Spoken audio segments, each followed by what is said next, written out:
min ngai dam ro bung riat na zing ka rak record ai ka o hi an la thum dewa khak shom lawang chumo atuk zing tuk thon kan ei khama chuan thana lampan chuan kan in zui chhole ta a kan khing puite po an lo om ngei tura ngai la kema ber hi ka sale phut mayang ti chu ka hlawang reng mange rin lo deuh main in hnuai la motor da na chuan rin tei lo om reng to a alo lan ka be sei lo viawa sin mole a tha viau thawe an pu ber pin dan lama chuan kan lut zuya kema ber chom hinan chhuah tir le ria engtin tak va soyang mo kan ho hun kha an soi dika FIR the lut tulamin a hun an hria dik viau bok si chuan ok sa chu kan mai ome chutia pon lama ka lo nga lai chuan local ve tura ka be sei te pon lo thleng zui ve ta boka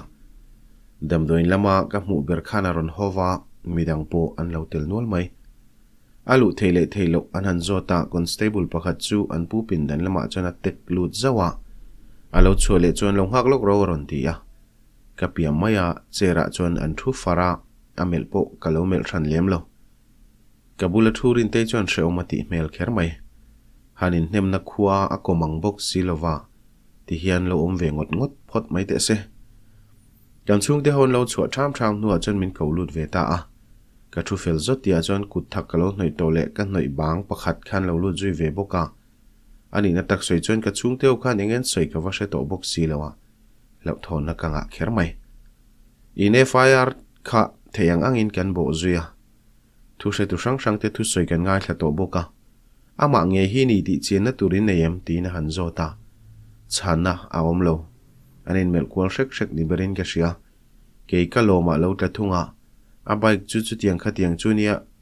a in cheina po ten ron ti mayang ti hlawom du khermai soi turin nei lo mi in rin thuinin ron ti ve top ti na ni mo a ti po chuan chang tu la nei chuang lo than siam hi tu ber nge ti na zo zui le a pakhat chuan kapa alo ti thuaya FIR thelu tu ni kalo ring ve ringota ani po chuan ko lu zui ve ta a ani po zo nan han zo chuan soi tu nei chuang hek lo le ka ar pa chan lai ni ve ta ka hoilar tamai fiana soi turin nei bok si lo ani lam hian khamizan khan hospital a dam lo an men pui thu hriat pui tu tam takan nei bok asin chumi hnial thang na tur thil chiang in nei ni si lo chuan ti zui vak ngai na om lo in KCT a na hriat pui tu te chuan chung te vek an ni chuan alin tran ve te poi theisin kapu ti in puthan siama chuan tong kama lo rola kapu chulama chuan min veng thong du su khamizana nurse duty nen po khan in hriat na len kung kaina kan nei hau lo adu chuan a soi thei ko pang idu chuan va zo ro ko lo ti ve boka ani reng boka khamizan khan ICU ko ta kan thu thap line male medical ward chung lama mi ten rideu hluta kan zu tlan lut vea zu ina ti ato pasar thalam pang hin lo buai pui deuh chuni in midai nan nai ngam to silowa kema pekhian kalova bo betalo male an puthan siama berpo chon mi chang zui talo chuta OC chon heti hian ati zuya in FIR thelu dan fulo de omin ka sia ani hiam hinglang me vinin ron ziaka khatiang tur kha chon fiana chiang to kin nei tura ka nga ya tran phung mung mal poi nei le chuang bok silowa khatianga chiang lo tur si kha chona le pe ko mani chuan khai su kha chui chiana ni theina turin FIR in the lut mayanga rin hel in lo nei ni point zonan zo tho tho don chewa chuta chon in soi mai jok turania tunen kalpui da nai chona tur tu ta na lomom lo wania defamation case ka file lo na tia hei kan lo in khap ram ram chu ni hi in FIR hi kan ti top ngai lovin in du chuan in withdraw theyanga in lunga oilo ni chuan code lama in tlang pui zel theyang in ti dan dan ani to mai ati zuya sar enge moklo soi ve thengem kalo ti thuaya soi te che ati chuan min en thapa hei helai no pang pathum hian kaleng homin lo khoi ron to a kar khat chuang ma damlo en kol ngain ka bok sop to a tunan chunga thil thleng hi ka phubalak venan ngai ni ngei tur hi nia mai chana po biru kher lawa kan lo hlom te reng nen chuta kut min thak chan po hei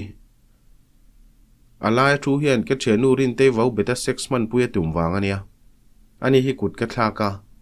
kut thlak po ani mewe moni apuma ka kokin ka su ni ber chumi tlan ho chona then te pan hi wa puna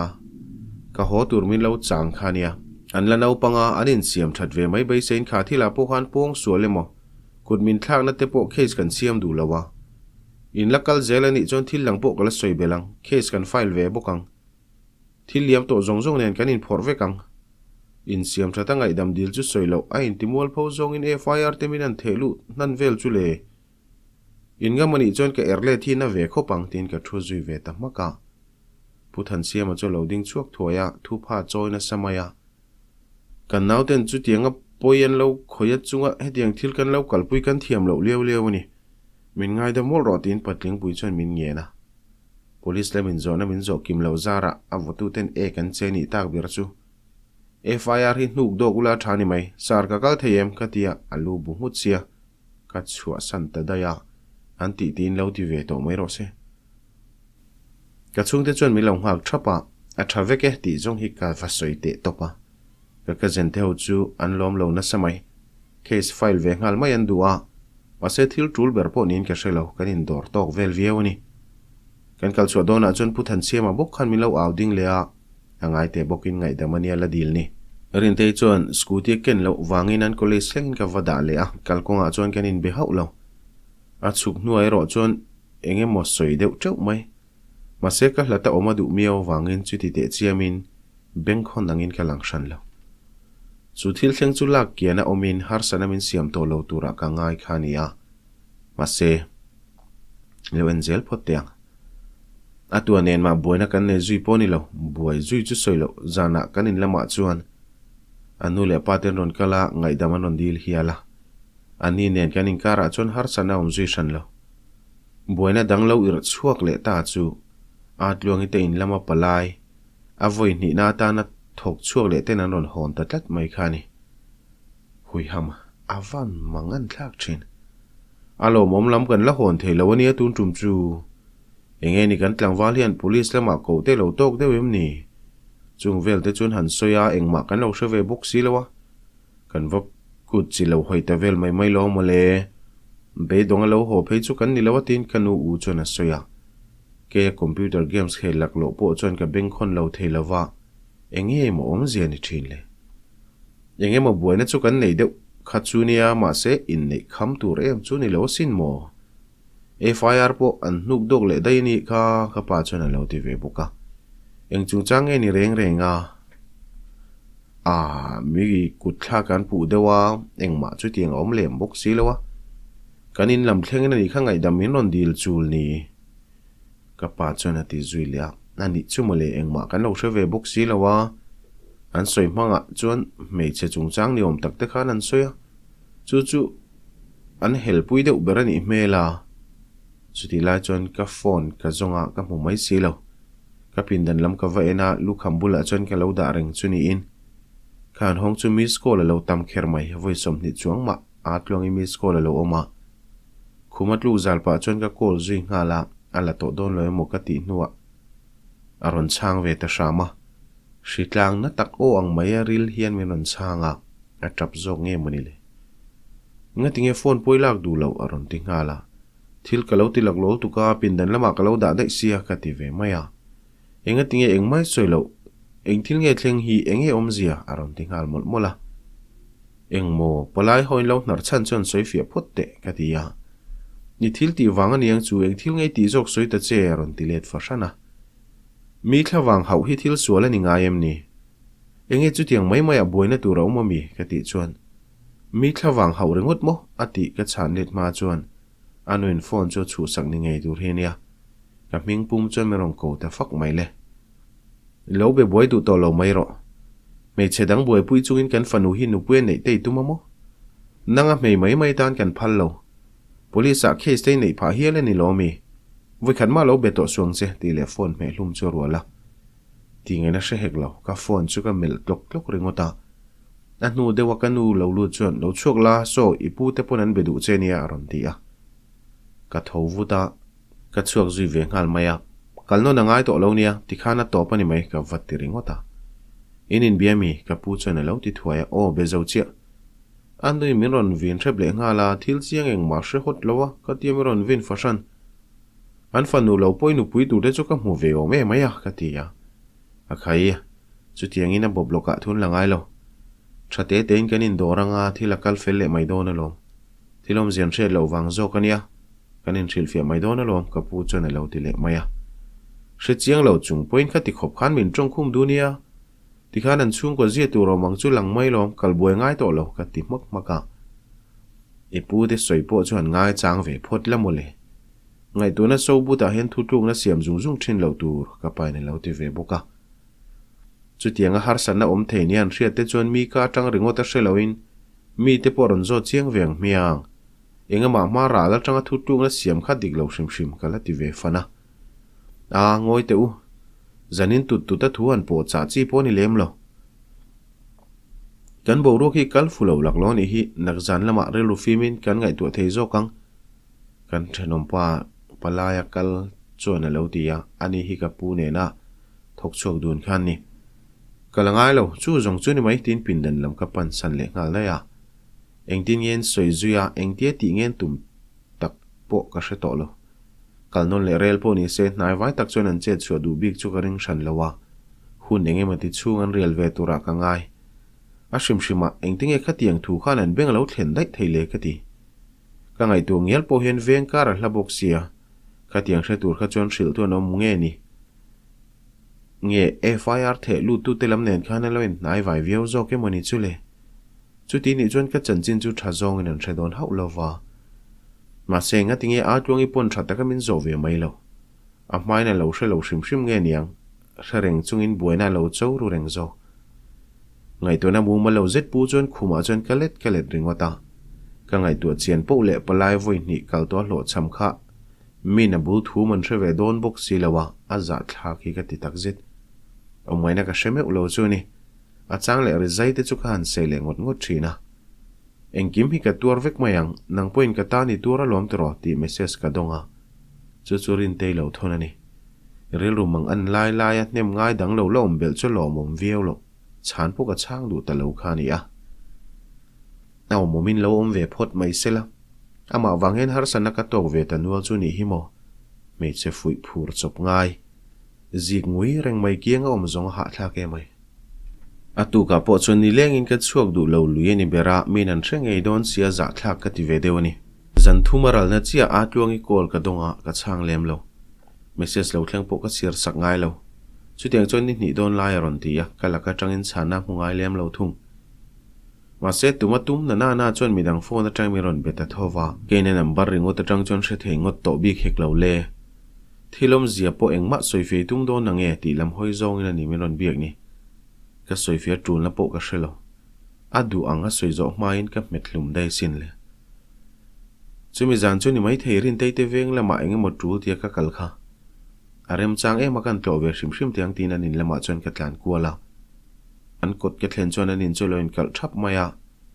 zana te chon an om karin veinen khweng e mon kal le tin an kum chak te chu khan zot koi ve mai maya copy income thlang wal te khong e mon kal le ka ti chuan an kholama a hoa anawa borala a ti chuan e ani tak chu an panin an hoti na mi anaw nen khan ka ti chuan a heta a om pui thin khania boral chu ala ti ta zela erin demo chulai huna ka kal kher chu ka ti fulo mang take o chu thil thleng chuan ka nun rama vo chaw tak zeta ka mang an na bel cha tu tingin phone ka han tum ngial point ri chuak tu rom bok silo deng za chung e number a khan biak tuma ka call tak le toima tal chon min chan ka ring thin a chan chin zo chen tur tal point ma se chan chu soilo ri chuak tur pom ngai silo na te chu ka kal ve sham ani ber mai thei chu ni cherin te te kholama zin ka du bera chula chu police la min thla khat chung che chu min khap bok si aizol khopu ya hen kaling lo ani ber mai in nei control bo ruak ma ri to nak la ya chu tiang te hre panun ka mang chu van doi thak te kherem zan lama mut ka mu that vak lo wang hian chun laman na tho namuna han mut thluk mai te ka shat viawa rei phe chu ka mu hil thei lem lo ni khat chu tia ka mu thlule chu tu mo hian min lo kai thowa ka hoi chu chon a tluangi lo ni ya ka vama mo lo kher em inga tinge min biak du ngai lawa biak chaka du sin ati chuan soidun tur kan nei hle ne mengma ka thia hun po min pe don mi lo mo ati chuan in ma mo lo khati ve maka hun ma mo lo om ngai mi ati chuan enga tan main mang chuang nang ama point hun in neya eng main ngai ven du chuang le nem katia kalung oi lo hle ni ti ko kia chuan a hre chiang via wo me chu tiang ringot ani hle nem ati chuan ani theiniang chu in mang tang kai chuang hle nem inu khan biak po lo beto su min ti ve si enga tinge fanu hi lo lan le sia kati elui ve nga ta thil hriat dik lo wangania ati chuan thu dik hriat tu min eng mai ngai ven chuang hle nem ti khan ka laga in rilu put mang chu lang reng to lom kati lui ve zela ni lo chu tiang in ngai su ka phone che le thei box si lo lo ma ti chuan a main hun a tam lu tuk kati ve tlat box si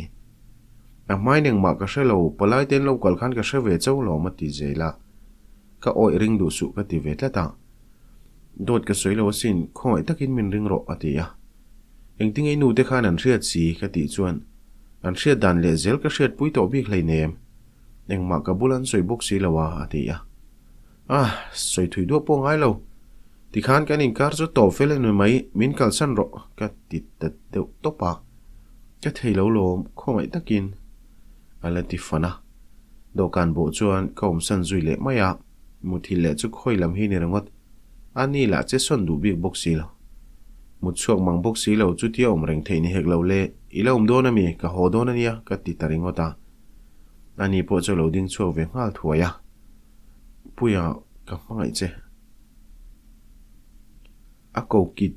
tona dom pa chuan ke en ren ro na ke point ka mangai che ma se nang ka mangai na che wanga ka tor nai tok to ro se ka bag line ka kal hal na la eng din ye om zui ka she to lo ka tan hot sak hle ti ro ka she chiang viau thung ni hi ka tan hi na mu mal hlei thei me ulo chu ni dam chuan ti le thin ringot po hi ni lo zan kha chu hriat puin min lo bia a atluangi dam doina om thu min lo hril ve nge ya kaldun pu ate mila som tak deuh dewa ka kalpui me lo viawin ka hria a dam lo ani ve maya dam lo zong zong tlo kher ka ba point ka hrelo chuta chin chu thom ri van ron nei talawa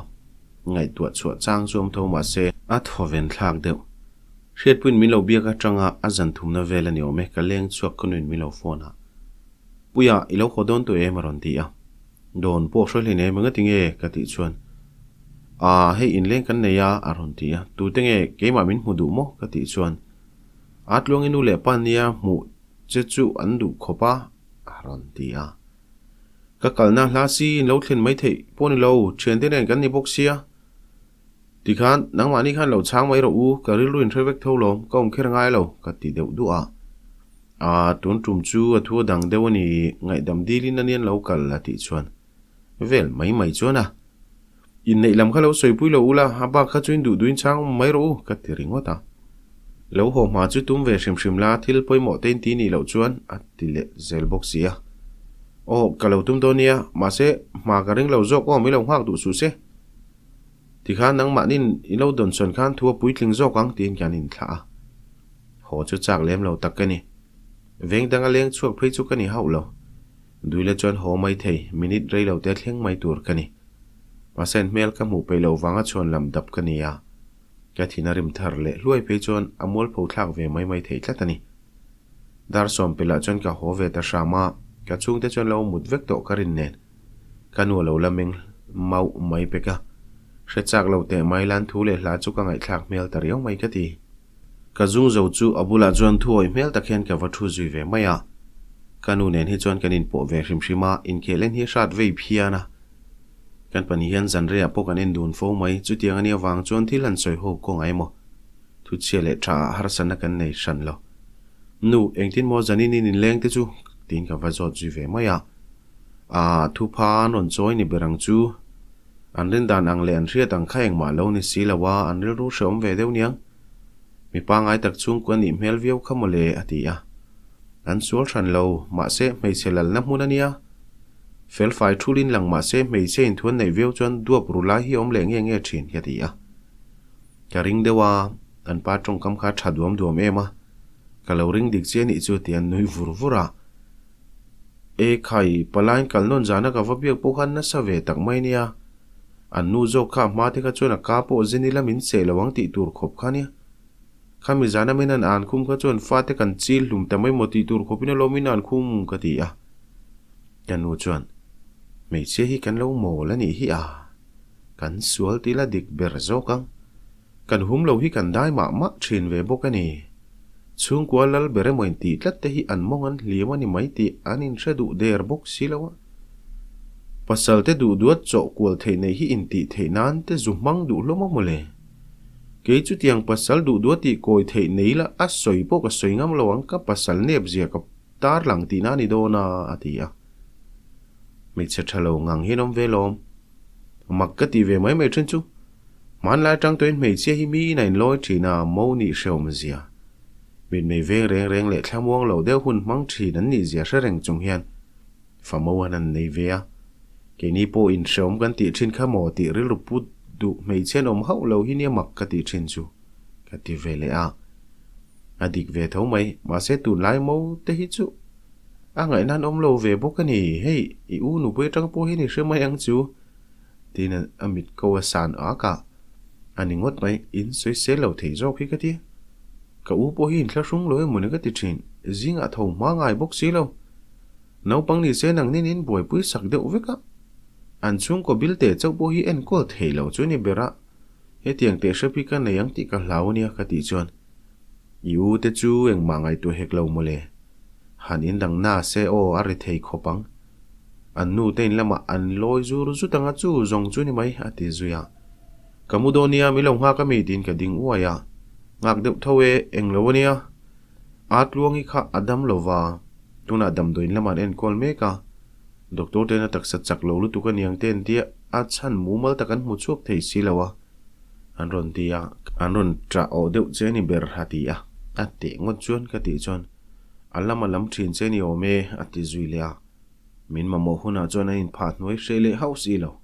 ka ti zuile khera akhai chuti zong ringo ti ngai to thin lo la adam zong ten ngai to ve thin tur tu ma fam kim kanom leine matia ange yom velo nang po nila itlom reng thei big don mi ka ti chon ani thowa ma se midang iwa boi pui san tak tak thei po ni chuang lawa tlom zo kai tang ti na po ni leinem an ma ni ni hi tlom zok chu atia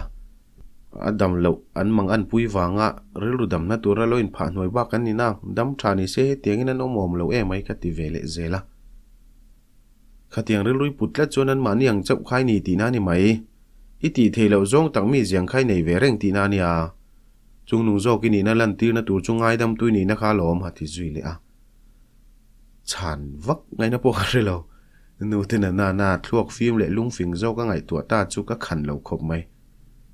kan hial khan thria zong zong le tran fungom thei zong zong ka dap nu a po dam deuin min chang kha zel tho a to pa pindan ka lu do na soi tak chu nak tu ka kan panin kan han kaldonia ti ani zui ta hiala dam doina han kalve kher chu tul po ka ti em shan lo ma se kanu na ti ro chuan yel vak ngai na ka shele don si lawa atluang chu ka ngai tu lo po ni lawa keril ru lu tu tam ber po ni ma sen kho sak dan wang hel ril ru a hel hi om lo thei lawa chu chon min ti lu lu la zol te po ni ma na alung na achua kani ka ring ve ngota achan chu pa soi hi ka shetawa ate lai hian alung lam thalo wangren boy shep ton yome kan bo ro khe tiang alo ni chho ve bok nen alo lang le ni ka ring kher mai khami china khan kan du tok liang story hi zan lama lo chang su o chang inom zeu zeu nin ka sia chuna zel chuna poka po sun hi mu mal thei chuang lo nia tuk thuan ei khama tanga jan re ei main kar zong khan mai ka po sun chumo soi fak thei lo